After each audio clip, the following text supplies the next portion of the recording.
Welcome to the Tipping Point Show. I am Jimmy Evans, and today we have a great program for you.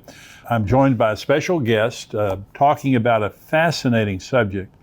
Josh Peck works in full-time ministry with Skywatch TV as a documentary filmmaker. He is also the author of numerous best-selling books.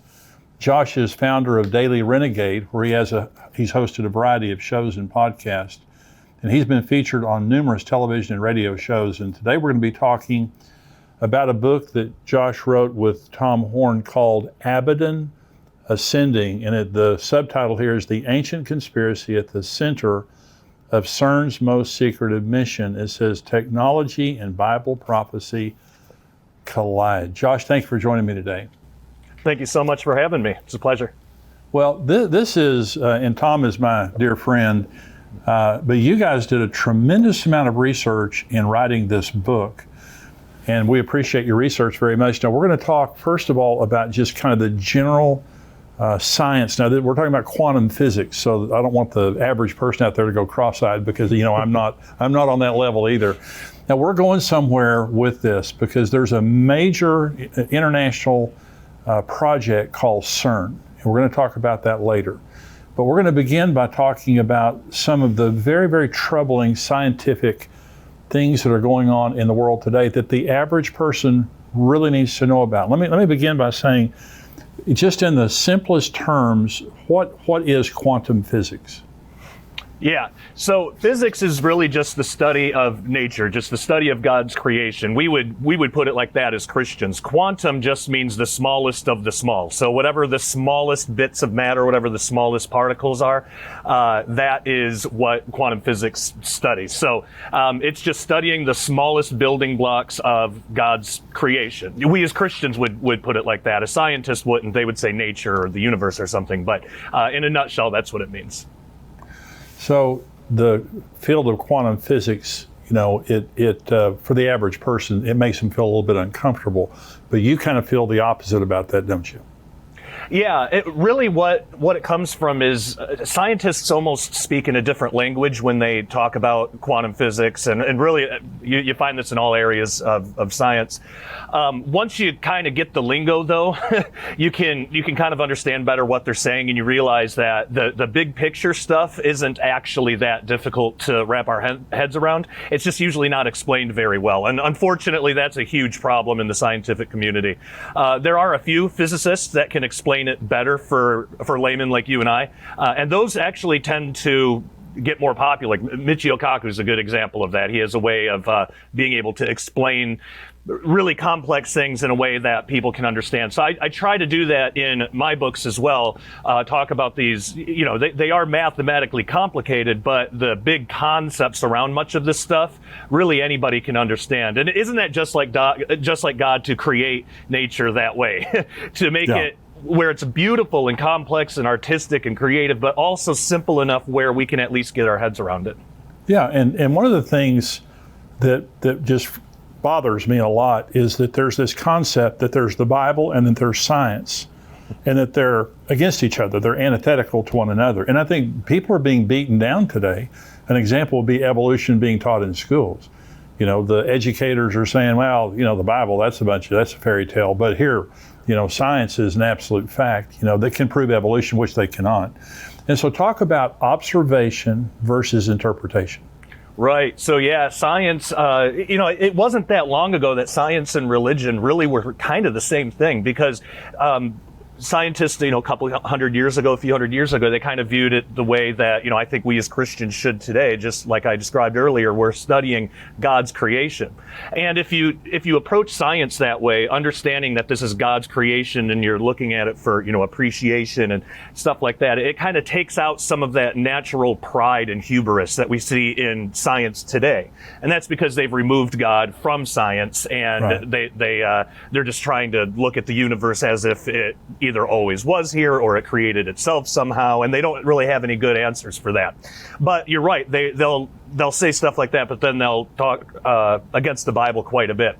So the difference between observation and interpretation, I think, clears all this up, because science and the Bible actually do go hand in hand, which we should expect.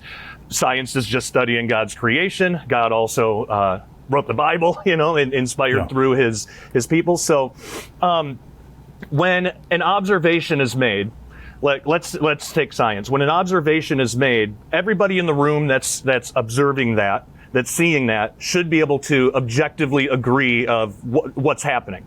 But what does it mean? That's where scientists kind of go all over the place, and some stay middle of the road, some go way off into left field. We even see this with just Christians in the Bible. We can all agree that a Bible verse exists, like John 1:1. We can all agree that exists. But what does that mean? Now, there's a whole bunch of debate about that, and really any Bible verse is like that. So that's the difference between observation, which is just agreeing what the objective reality is, and then interpretation. So the observations, the objective reality of the Bible, the objective truth that it teaches, and the objective observations of science really do go hand in hand. What disagrees are the interpretations. So, for example, there was a physicist that I was watching one of his lectures, and it was actually a debate. He was debating a Christian. And this physicist said, well, we know that there can't be an afterlife because there's no quantum field to take the information anywhere. Now, that is like the most ridiculous thing, and frankly, not a very smart thing for a physicist to say, because an afterlife is... Those kinds of comments are very intimidating. Yeah. To the average Christian. It sits them down, and it's just kind of like, well, I'm going to keep my mouth shut because this guy's a scientist here, but go ahead. Yeah, and they'll talk as if it's a proven thing. But what the physicist doesn't realize is if there's an afterlife, that's something outside of physical reality. Quantum fields are just what reality is made of. That's all it describes. Just what physical reality, the world, the three-dimensional world we live in. It just describes how it operates, what it's made of. It says nothing about the soul. It says nothing about the afterlife, nothing about any of that. So saying that quantum field theory disproves an afterlife really doesn't make any sense. But that's how he's interpreting the very real science of quantum field theory. So the interpretations definitely disagree, but then we're just talking about different belief systems. So it's not really a problem with science and the Bible. It's a problem with just people's different belief systems. So really there is no contradiction between science and the Bible. Well, another example of that is I saw, a lot of the anthropology, the paleontology and things that is done, they go out and they find a fossil, and I noticed they found a tooth, a single tooth, and from that tooth, an artist rendered what that tooth came from. Not a skeleton, a tooth. And so that was the interpretation. Everybody saw the tooth. We all agree that's a tooth. But they then interpreted it according to their biases. That's what happens. And we have to understand, and that's where I appreciate you being on the show. We have to understand, not everyone in the scientific community is an atheist or an agnostic or an unbeliever, but most of them are. And so secularists control most of the sciences, and they interpret it as such. Now, talk about the slit experiment and how that's a good example of observation versus interpretation. Yeah, this is a great example. So the double slit experiment is a very real experiment. You can even do a small version of this at home with just some tinfoil and a laser pointer and a couple other things. There's instructions online. It's a really simple experiment, but it is strange because science right now there's no consensus on exactly what this means or why this is happening. But the basic rundown of it is when they shoot electrons that's called the double slit experiment. So they shoot electrons through these two slits. When there's a detector to detect the particle, the pattern that comes out on the other end of the two slits looks a certain way. But when there's no observer, when there's no detector, it looks different. So the kind of interpretation, the general interpretation is that somehow observing the particle changes the way that it behaves. Now, this can get all into sort of really wacky New Age stuff. I mean, New Age steals from quantum physics all the time, and this is a big one. This has spawned things like, you can create the reality around you, just picture it in your mind and it'll come into your, the name it and claim it kind of stuff too, and a lot of that. But even if just the fact that it's being observed somehow changes it, these are electrons. This is on a microscopic, subatomic, really, level. It would be such a small change, you wouldn't be able to do anything with that in the real world. But more than that, there's simpler ways to look at this. When you have a detector, well, you're adding a detector, so you're adding a whole clump of particles, which naturally would interfere with the path of this one electron. So it could be as simple as that. So the observation is that there's different patterns based on whether the particle is observed or not. But the interpretation, why is that happening? Is it because we control reality with our thoughts, or is it just because we're putting a big clump of particles right next to it? So of course, those particles have fields and energies and like all these different things. Of course, there's going to be some kind of interaction. So it's more than likely probably that. But again, a lot of scientists and New Agers and stuff, they want to take this stuff really far and push it as far as it can go because it sells books, it gets clicks on websites, people get excited about that kind of stuff. But there's no reason to think that we are actually controlling anything at all, just in that our bodies are made up of particles that interact with traveling electrons. So it could be as simple as that. So talk about, why is quantum physics, what does it have to do with the Bible, and why should Christians care about quantum physics? Well, it's really cool because quantum physics says that everything in reality is essentially energy. But what's interesting is physicists don't know where the energy comes from. Now, we as Christians do. God spoke everything into existence. Right. But this energy is still being sustained from somewhere. And in fact, depending on which physicist you talk to, some physicists will even admit, well, we know that the energy comes from somewhere, and we even know that it can't be from our three-dimensional universe. It's somewhere outside of it. And most physicists, that's as far as they'll go, because that's a little too close to saying that, hey, maybe God exists, That's right. So even just from that standpoint, having a basic understanding of quantum physics is, I think, beneficial for the Christian if the Christian is important or interested in that topic, but also just to disarm against deception, because again, scientists will just flat out lie about what certain experiments mean and what. Absolutely. Yeah, and so we as Christians, like in that debate I brought up earlier, there would be a lot of Christians that would hear something like that, and it sounds scientific. The quantum field theory says that there can't be an afterlife because there's no quantum field to take the information anywhere. And by the way, quantum fields don't take information anywhere anyway. That's not exactly. I don't know what that physicist was talking about. But when a Christian hears something like that, it can sound kind of convincing, and it's like, well, now I guess, I have my faith. I got to throw out all of science now. Well, not necessarily. Throw out some of the interpretations that disagree with the Bible, but you can keep the science. Quantum field theory it's a real thing. It's how the LHC at CERN actually works. But so having just a basic understanding of some of this stuff can help us disarm against all the deception that's out there in the scientific community. We're going somewhere. For all of you who are watching, we're going somewhere with this conversation, and we're starting at the beginning by talking about this because we're going to talk about CERN. And this CERN is a huge project that is going on right now. I believe it's over in Europe, and it's affecting all of the world. It has incredible spiritual implications, prophetic implications, and Josh is going to be explaining that to us. And so we're just kind of taking one step at a time. Dr. Hugh Ross, Josh, who is an astrophysicist, he's someone that kind of writes in language that I understand. And he received Christ by reading the Bible. And he started reading all of the holy books around the world of the major religions. And he said scientifically, they're all just a bunch of rubbish. First of all, there wasn't anything specifically said that could be proven scientifically. He said then he got to the Bible. And when he started reading the Bible, first of all, there are 12 creation accounts in Genesis 1. And so in other words, Moses, who was not a scientist, Hugh Ross said they're all in the exact order they have to be in. And if they were in any different order, it would disprove the Bible in the first chapter. And the chances of Moses getting those right by accident are 1 in 49 million. And wow. So he starts in Genesis 1 and reads the creation account, And he said, as I read through the Bible, I realized this is a scientifically accurate book that makes very specific claims about its scientific accuracy. Job said, and the Psalm says, God stretched out the universe. How did they know that the universe was expanding? All those kinds of statements like that.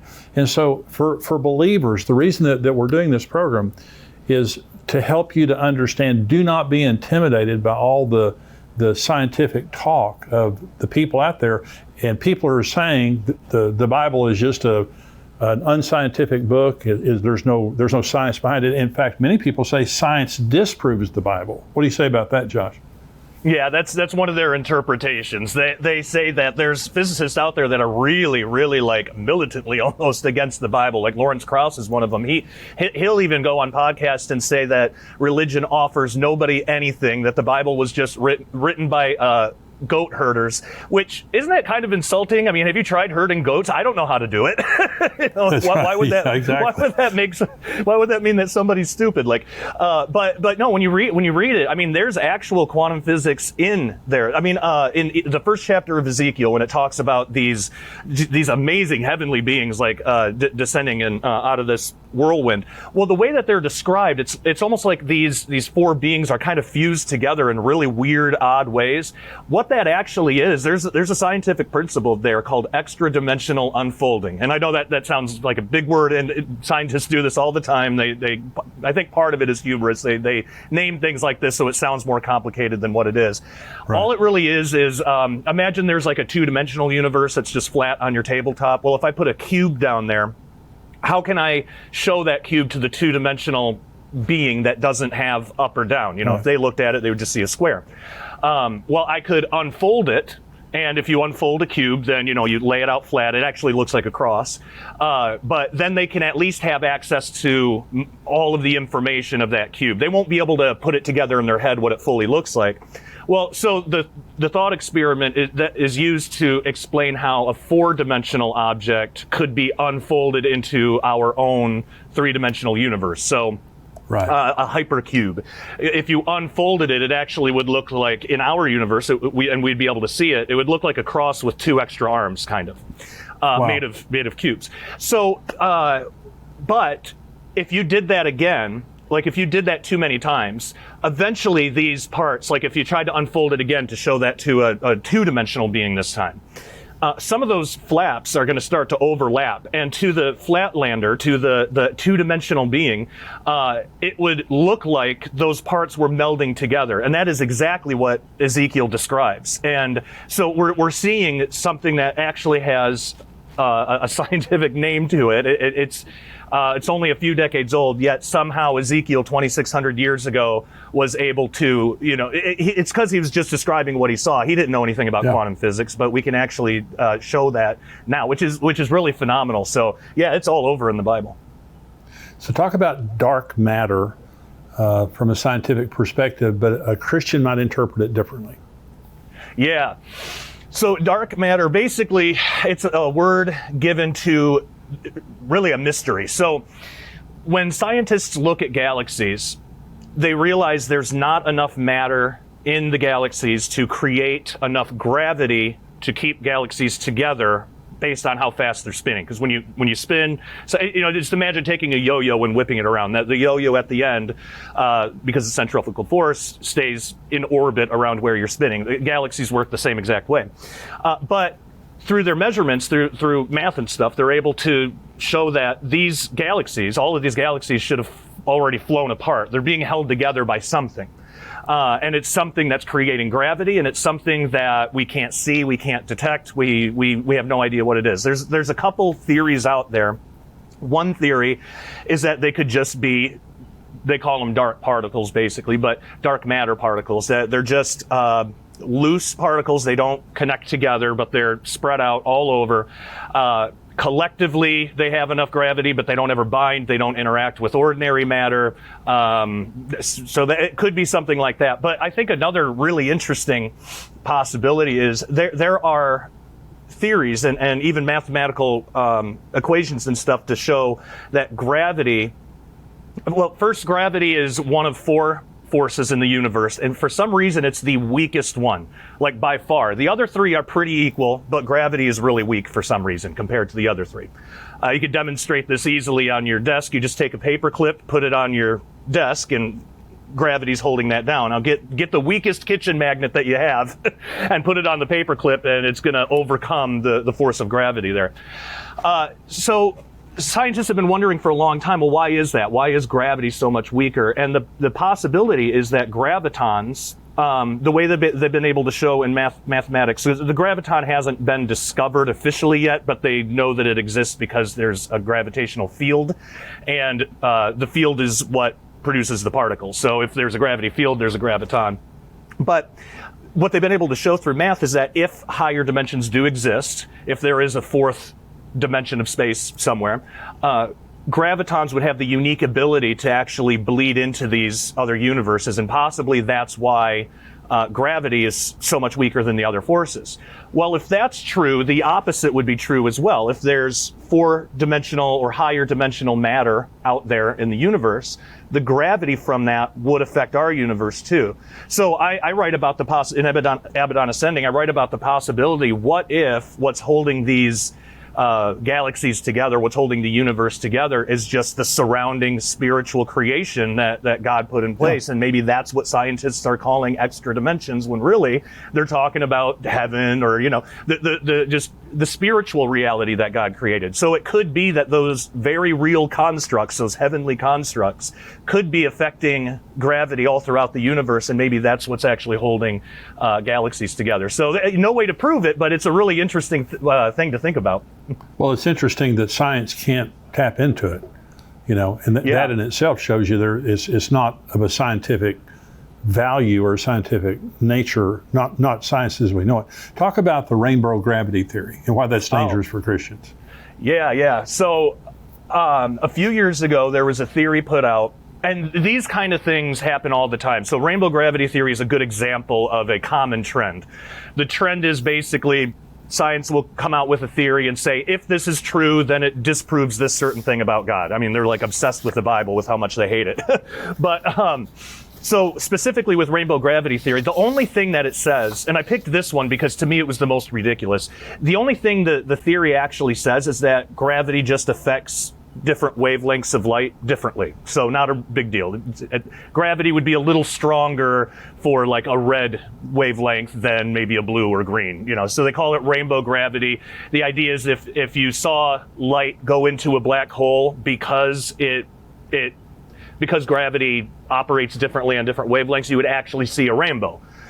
So, okay, kind of cool thought. But then somehow, and I've never gotten a good explanation of this, somehow they said that if that is true, then it means that the universe could not have been created by God, and there can't be a God, there can't be a point of creation. And I don't know how they reached that, how they bridged that gap, but somehow they did. So I wrote about it in the book, and I said, first, keep your eye on rainbow gravity theory, because that second part is just the interpretation. It would not mean that. All it would mean is exactly what the theory says, that gravity operates differently on different wavelengths. I don't know why that would have to mean that the universe is infinitely old, or there's no God, or there's no time, or whatever they were trying to say with it. But they do this a lot. So I haven't heard anything about it in the past few years. I'm imagining that theory probably died, but who knows? It's something to keep an eye out for. But the main thing is that that's just one example of a larger problem. Every couple of months, there's going to be a new article coming out, where some scientists is saying, okay, here's a theory, and if this is true, it proves there can't be a God. So yeah, that's in a nutshell, that's rainbow gravity theory. If it does turn out to be true, I mean, imagine that. There could be a day where, a Christian gets up, turns on the news, and the news reporter is saying, well, scientists have proven rainbow gravity theory, and we now know that there is no God. And we wouldn't know that. But hearing that on the news could be really jarring for a Christian, and then the Christian would say, well, I got to just throw out science altogether. Science is saying there's no God, so science can't be real. No, that's not exactly what's happening. It's the interpretation that they're putting on the experiment or the discovery or the mathematical theorem or whatever. It's just the interpretation that clashes. So that whole thing about God not existing, that would be an interpretation of something that may be like a real natural phenomenon. Well, going back to the theory of evolution, it's a theory. Yeah. It cannot be observed. It cannot be replicated. But now I do a teaching on this. But Charles Darwin doubted evolution. There's a book that thick called Darwin's Doubts. And one of the things that caused him to doubt evolution was the human eye. The human eye is incredibly sophisticated. And in his book, Origin of Species, he talks about it. He said, I agree, it's absurd to believe that the human eye could come from chance, okay? Then he explains it away. But what Charles Darwin didn't know is every cell in our body has a 4 billion letter long coded sequence. It's a code. And if there's a code, there had to be someone that writes that code. There's no such thing as a computer code without a computer programmer, okay? And so he didn't know about the human DNA. I do not believe he would have ever published Origin of Species had he known about DNA. The other thing is the theory of relativity, E equals mc squared. Einstein proved that time and space are created dimensions. Okay. Yeah. In other words, there has to be a creator. Yep. And so all of this nonsense, you've done such a great job of explaining all these things. And what we want to do, then, this is the prep for the next show that's going to be a barn burner. We're talking about CERN. But what we're trying to do to Christians out there is stop believing lies from the scientific community when they're trying to disprove the Bible, and have confidence in your God and in your Bible that they're true. They cannot be disproven, and the nature itself proves. So anything else you want to say, Josh, before we close this program? There are some really good scientists out there who are Christians. I can suggest Dr. Stephen Meyer is excellent. He's really great. Michael Strauss is really good too. He actually works at CERN. He's a Christian. I actually just had him over not that long ago to interview him for a film that we just put out called Ragnarok. So there are like good scientific sources out there where you can actually learn quite a bit, and they put it in ways that you can understand. So there's a lot of good out there in the scientific community. We just need to know where to look. Great. So what is your website where people can go to find out more about you? Sure. If they want to get the book, skywatchtvstore.com is the best place to go, and then my personal website is dailyrenegade.com, and we'd love to have you all over there. Great. Well, you need to look Josh up and his website there, Abaddon Ascending. Now, on the next show, Josh is going to join me. Now, we're talking about CERN. You've got to hear this stuff. It's absolutely mind-boggling what is happening there. Josh, thank you for joining me. I'll see you again on the next show. Sounds good. Thank you. God bless you. Goodbye. Welcome back. I want to talk about some things that are in the news and answer some questions from viewers here.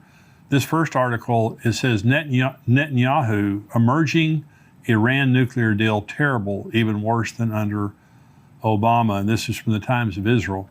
It says former Israeli Prime Minister Benjamin Netanyahu said the possible nuclear deal with Iran is worse than the original accord 7 years ago. The deal is terrible with Iran. It casts a heavy shadow on our security and on our future, Netanyahu told media members in Tel Aviv, the Times of Israel reported. The deal enables Iran to get everything and to give nothing. The current deal is worse than the previous deal. Iran and world powers expressed cautious optimism Monday regarding the prospects of reaching a new nuclear deal potentially by next week, according to the European Union. It goes on to say, on Wednesday, Netanyahu advocated a path that integrates crushing sanctions remaining in place alongside a credible military threat. Deals don't stop a nuclear plan, the Likud leader said. The Times reported, the combination of grinding sanctions and a rich, realistic, credible military threat are the only things that stop a nuclear weapons program. Now, listen to this. Netanyahu said the deal would give Iran hundreds of billions of dollars to fund terror and Iranian aggression in the region, and up to $1 trillion by the deal's final year of 2031. He added the deal would also allow Iran to dramatically increase its uranium enrichment capabilities through the deployment of advanced centrifuge network. And so it is mind-boggling to me. First of all, there's another article I read this morning that Iran is saying to the International Atomic Energy Agency the deal is off if you try to come in here and investigate us. Because remember, there were several sites where they found nuclear material, and Iran is saying, they were saying, you have nuclear material where you shouldn't be having it, and Iran is saying the deal is off unless they call off all the investigation. They have defied the world community, and the fact that there's even talk still going on just proves how absolutely dumb and ignorant the leaders of the world are to ever have conversations with Iran, trusting anything they would do. And why on earth would you pay them billions, hundreds of billions of dollars to make a deal? I mean, and I use this expression sometimes, it's like having to tie a pork chop around your neck to get the dog to play with you. I mean, are we that desperate that we would give them $1 trillion over the next 9 years to try to stop them from doing what they're going to get anyway? At the end of 2031, they're going to have nuclear weapons anyway. And so it's just absolutely crazy. But I'm telling you, Netanyahu, and I miss Netanyahu a lot, and I hope that he wins the election coming up this fall. But what he's saying is this is worse than the last deal, and the last deal was terrible. And the only way you're going to keep Iran from getting weapons is crushing sanctions and a credible military threat. And it's absolutely the truth. This is the headline: Iran starts enriching uranium at underground plant. This is the article. Iran has started enriching uranium with one of 3 cascades or clusters of advanced IR-6 centrifuges recently installed at its underground enrichment plant at Natanz.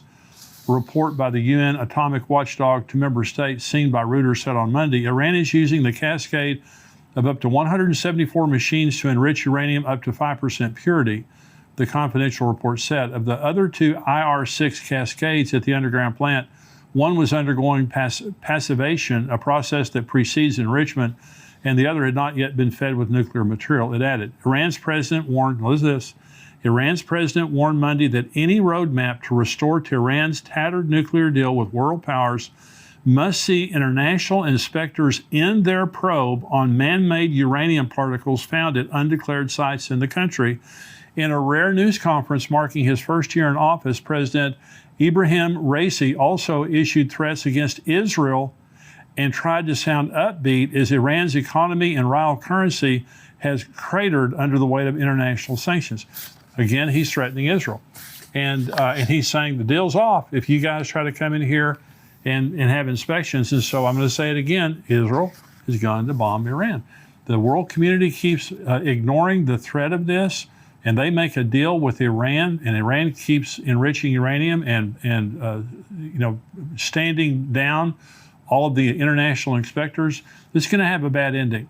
And I believe the day is coming pretty quick that Israel will only have one option, that's to bomb Iran. And of course, the world community, especially if they make a deal with Iran, they're going to look down on it. But we know what the Bible has to say. There's going to be a Gog and Magog war, and it's going to pit Persia and Russia and Turkey and Syria against Israel, and they're all right now aligning, and bad things are on the horizon. These are some questions here. Elizabeth says Luke 17:37 is different depending on what Bible translation is used. In the New King James Version, it says eagles. In the New International Version, it says vultures. Can you break down what this means in relation to the verse and why these translations mention 2 different birds? Yeah, and that's a great question, and I don't know if I've answered this before, but Luke 17:37 says, and they answered and said to him, Where, Lord? So he said to them, Wherever the body is, there the eagles will be gathered together. Well, the word there in the Greek for eagles is atos, and it could mean an eagle or a vulture. It means a carrion bird. So either interpretation could be correct, but anytime that's true, you have to look at the context. You have to look at the text and see what the context of it is. So let me go back to Luke 17. Let's look at the context of where it's used. This is Jesus. I tell you, in that night, he's talking about the rapture here, by the way. In that night, there will be 2 people in one bed. The one will be taken, the other will be left. 2 women will be grinding together. The one will be taken, the other left. 2 men will be in the field. The one will be taken, the other left. And they answered and said to him, Where, Lord? He said to them, Wherever the body is, there the eagles will be gathered together. He's talking about the rapture. And he's saying 2 people are going to be laying in bed, one taken, one left. Hey, where were they taken? Okay.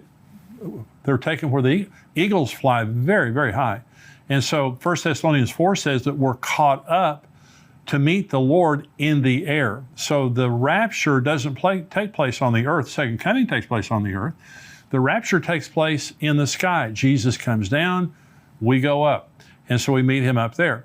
Okay, so when Jesus said one taken and one left, the word taken is the word paralambano, and it means to receive unto yourself. Why is that important? Because in John 14:3, Jesus said this, if I go and prepare a place for you, I will come again and receive you to myself, that where I am, there you may be also. The word receive there is the word paralambano.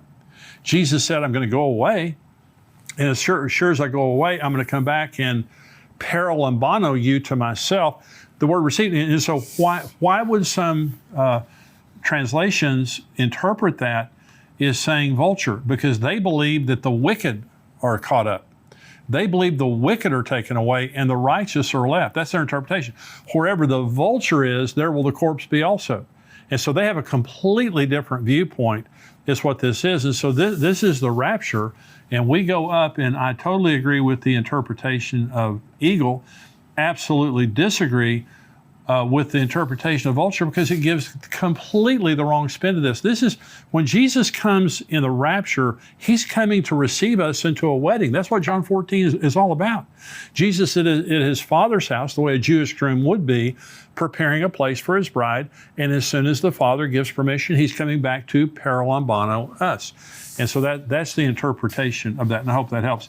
This is Sasha. What will those left behind think when we are raptured? Is there scripture that indicates how the world will respond to the rapture? Well, not a lot, but let me just kind of give you my 2 cents. First of all, Jesus in John 17 and Matthew 24 says, as it was in the days of Noah, as it was in the days of Lot, so it will be in the days of the coming of the Son of Man. Okay, well, Noah and Lot lived in an unbelievably unrighteous environment in a world, and when they were taken out, everybody may have been celebrating when Lot left or when Noah got on the ark, but shortly thereafter they were horrified by the judgment that came. This is 2 Thessalonians 2. For this reason God will send them strong delusion, that they should believe the lie, that they may be condemned who did not believe the truth but had pleasure in unrighteousness. And so this is talking about the Antichrist. It's talking about the end times. And it says, because they did not receive the love of the truth so as to be saved, for this reason, God will send them strong delusion that they would believe the lie. Now, when the church is raptured, I believe that there will be a lie that is told. Now, I did a taping yesterday about transhumanism, and one of the men that was there is Billy Crone. Billy will be speaking at our conference here in a couple of weeks. Billy has been on the show here, and Billy was a Satanist and a New Ager. And Billy invited spirit guides into his body, not knowing they were demons. He invited these spirit guides into his body and yielded his body, literally, for the spirit guides to speak. And so what the spirit guides said to him, he said is very common for Satanism in the New Age. And the spirit guides said, before long, millions of people will leave the earth. And they're leaving to go into our spaceships, because the alien belief is very much akin to the New Age belief. It's one and the same. And they said, these people that we're going to take are not enlightened, and they're not progressing. They're not evolving the way the rest of you are. So those of you who are on the earth, left on the earth, you're the ones that we've chosen. You have evolved. But they will come back to the earth once we have trained them and gotten them to the point where they have evolved where they should be. Now, so imagine for just a minute that there is a rapture, and at the same time, UFOs appear. And that's what is told. Now, it says here that they would believe the lie, not a lie, but the lie. Some people say that the lie is that the Antichrist is God. That could be. The lie could be what the demons told Billy Crone, okay, and others, that these people left because they're bad news. They're Christians. They're all these fuddy-duddies and people who won't believe the woke enlightenment that we all believe. And so I don't know exactly what the lie is, but here's what I believe. I believe that there's going to be shock when 1 billion or so people disappear, that's for sure. But there might be a momentary kind of a celebration with a lie that comes out that people believe that makes them feel good about themselves. But Revelation 6 is the beginning of the tribulation. And by the end of Revelation 6 is talking about the seals being broken. It says the rich man, the poor man, the free, the slaves, all these mighty men are hiding in the cleft of the rocks in the caves, saying, fall on us, for the wrath of the Lamb has come, and who is able to stand? And so I believe, like in the days of Noah, like in the days of Lot, there might be scoffing, there might be celebrating, or something like that, but shortly thereafter, there's going to be a horrific reality of the tribulation and judgment that's coming on the world. This is Michael. Michael said, I thought the Revelation 12 sign from 2017 was supposed to mark the start of the 7-year tribulation. Since it did not, what is the significance of it then? Well, Jesus said that there would be signs in the sun, moon, and the stars. Now, the Revelation 12 sign that happened in September of 2017 was absolutely remarkable. It's the second most significant event that's happened in my lifetime. I was born in 1953 after Israel became a nation. 1967, the unification of Jerusalem was the most significant event prophetically. The second was the Revelation 12 sign. You know, the woman clothed with the sun, moon at her feet, 12 stars on her head, giving birth to a male child, all those kind of things. That exactly happened. I think it was September 23rd of 2017. The Revelation 12 sign absolutely happened. And so I did not expect that would be the beginning of the tribulation, which it certainly could have.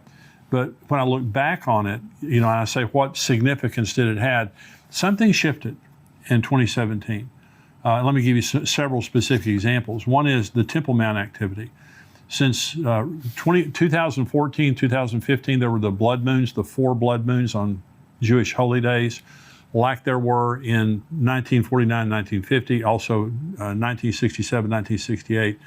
This is one of the signs in the sun, moon, and stars that has been absolutely dramatic. But in 2014 and 15, there were 4 blood moons, and then there was not specifically anything that happened. 2017, there was a Revelation 12 sign. Think about going back to 2015. Think about what's happened in the last 7 years since 2015.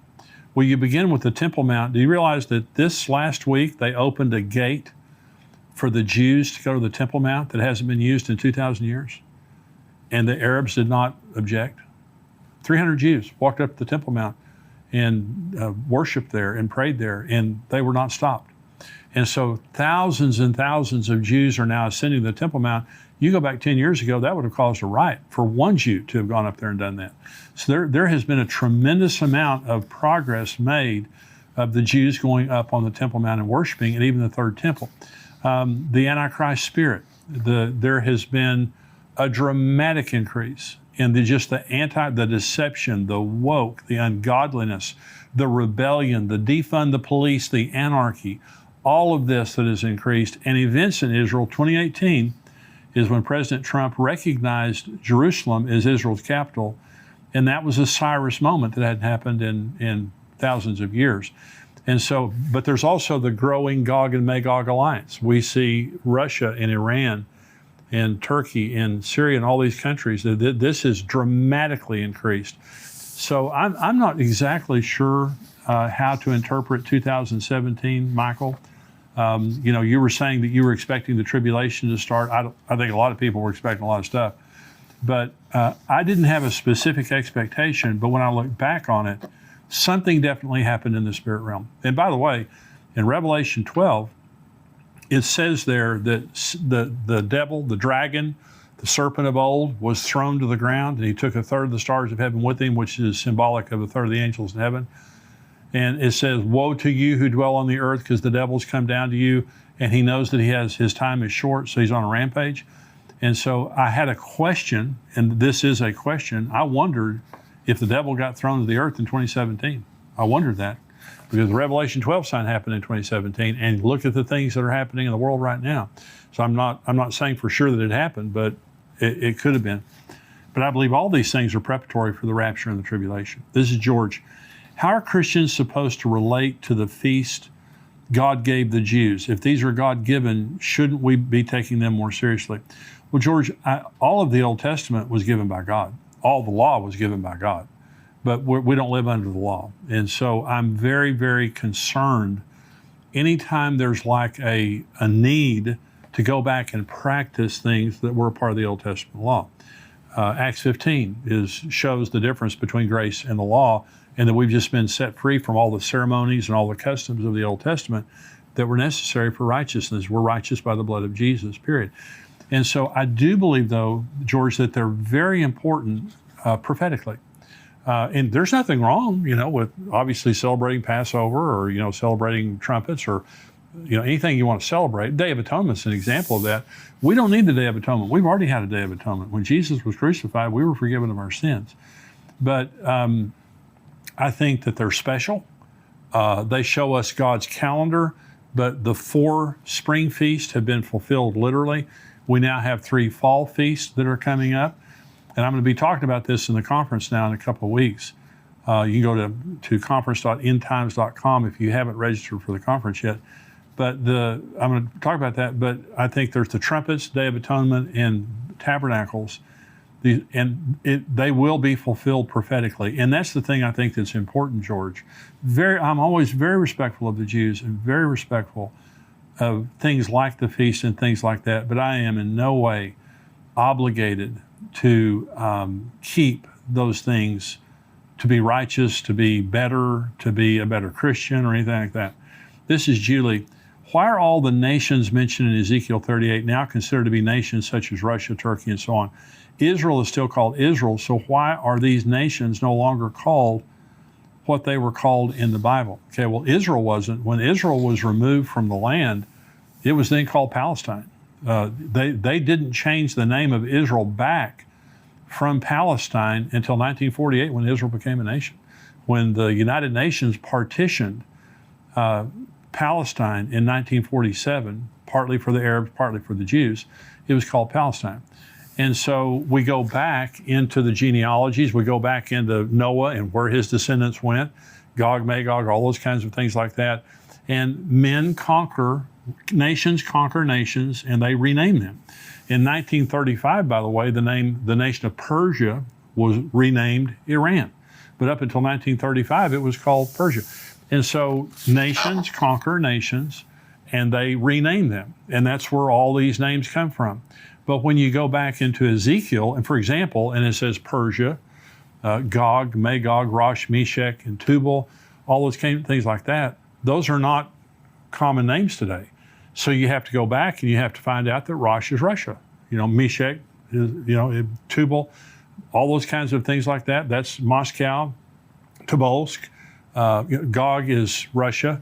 So where you talk about Togarmah, Gomer, all those things, Turkey. So we have to go back and locate those back based on some research on those original names. But Israel's name changed. They have not been called Israel since they began. They were called Palestine. Now they're Israel again. So I hope that helps.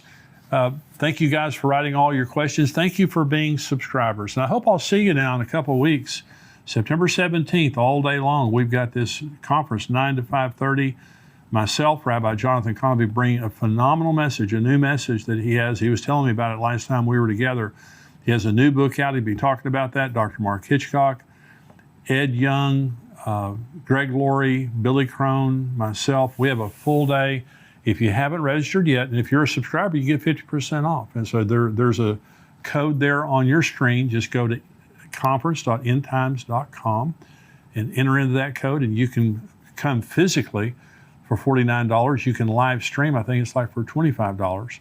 And so we would love to have you be there or at least live stream in. We have thousands of people that are going to be there personally.